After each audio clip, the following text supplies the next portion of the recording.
The original script for the James Bond reboot following Roger Moore's departure in the 1980s sounds more like an Indiana Jones movie than a Bond movie. Whenever a Bond actor retires from the role, the producers don't just have to find a new actor to don the tuxedo, they have to come up with a way to reinvent the franchise.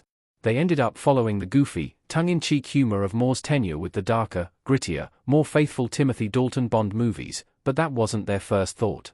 By the time Moore stepped down from the role of 007 after A View to a Kill, he'd been widely criticized for having aged out of the part.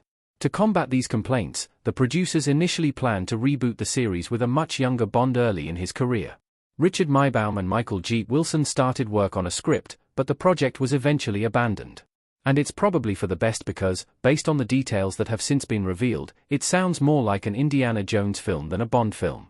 An unmade James Bond script from the 1980s sounds suspiciously like Indiana Jones. It's a jungle adventure about a search for lost gold. Maybaum and Wilson's unproduced script would have been an origin story revolving around a 20-something Bond. Motivated by his family legacy, Bond would join the Secret Intelligence Service and embark on a mission to Asia with an older agent, the current 007, who would mentor him. The villain would be a warlord named Kwong, who operates within the Golden Triangle as an arms and opium dealer. With its jungle setting, its villain searching for lost gold, and its final battle set in a tomb, this script sounds more like an Indiana Jones movie than a James Bond movie. Although Maybaum and Wilson were happy with their script, it ended up being scrapped by producer Albert R. Broccoli.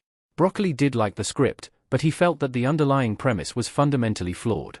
He thought audiences would reject a story about a rookie Bond still learning the ropes, especially after the box office failure of young Sherlock Holmes.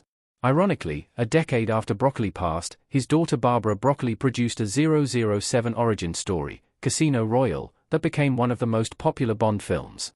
Why James Bond's Indiana Jones-style movie plan would have been a risk? It could have been another Moonraker. Roger Moore on the poster for Moonraker. In theory, an Indiana Jones-style James Bond movie sounds cool. Indiana Jones was heavily influenced by the Bond franchise, after all.